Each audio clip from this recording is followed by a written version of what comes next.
എല്ലാവർക്കും നമസ്കാരം. നമ്മൾ ഇന്നുള്ളത് ശിവപാർവതി തിരുവാതിര ഗ്രൂപ്പ് ഓഫ് ഡാൻസിൻ്റെ ടീമംഗങ്ങൾക്കൊപ്പമാണ്. അന്നേരം ഇവർ അടിപൊളി ഒരു പെർഫോമൻസ് കഴിഞ്ഞിട്ട് വരുമായിരുന്നു.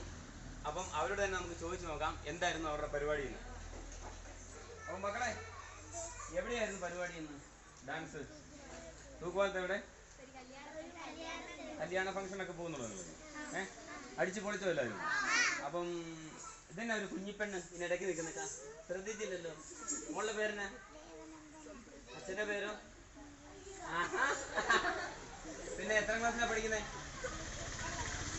മോൻ എത്രാം ക്ലാസ്സിലാണ് പഠിക്കുന്നത്? സ്കൂളിലൊക്കെ പരിപാടിക്ക് പോകുന്നുണ്ടോ? ആണോ? അപ്പം ഇന്ന് കല്യാണ ഫംഗ്ഷനാണ് അല്ലേ? അപ്പം എല്ലാവരും അടിച്ചു പൊളിച്ചോ? അപ്പം നിങ്ങളുടെ തിരുവാതിര ഗ്രൂപ്പ് ചെയ്യുന്ന ആൾക്കാരുണ്ടല്ലോ നിങ്ങളുടെ കൂട്ടത്തിൽ? കേട്ടിട്ടുണ്ട് ഉണ്ടല്ലേ?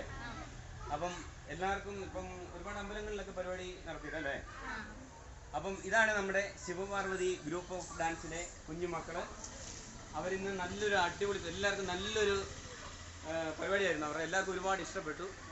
അപ്പം അവരിങ്ങനെ ഓരോ അമ്പലങ്ങളിലും ഓരോ പരിപാടിയിലും അവരിങ്ങനെ യാത്ര ചെയ്തു. നമ്മുടെ ഓരോ ആൾക്കാരുമാണ് ഇവരെ, ഈ കുഞ്ഞുമക്കളെ പ്രോത്സാഹിപ്പിക്കണം. പരിപാടികൾ എല്ലാം ഉണ്ടെങ്കിൽ വിളിച്ച് അവർക്ക് കൊടുക്കണം. അപ്പം നമ്മളെപ്പോലുള്ള ആൾക്കാരാണ് ഇവർക്ക് വരുന്ന തലമുറയ്ക്ക് നമ്മൾ പ്രചോദനം നൽകേണ്ടത്. അപ്പം നമ്മുടെ കുഞ്ഞുമക്കൾക്ക് ഒത്തിരി മംഗളങ്ങൾ നേരുന്നു. അതോടൊപ്പം ഇനി എല്ലാ പരിപാടിക്കും നിങ്ങൾ പോയിട്ട് അടിച്ച് പൊളിക്കത്തില്ലേ?